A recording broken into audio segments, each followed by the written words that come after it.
এই ছোট্ট ছোট্ট পায়ে চলতে চলতে ঠিক পৌঁছে যাব সেই চাঁদের পাহাড় দেখতে পাবো।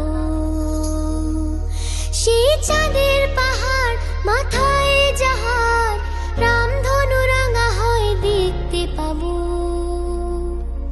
ঠিক পৌঁছে যাব।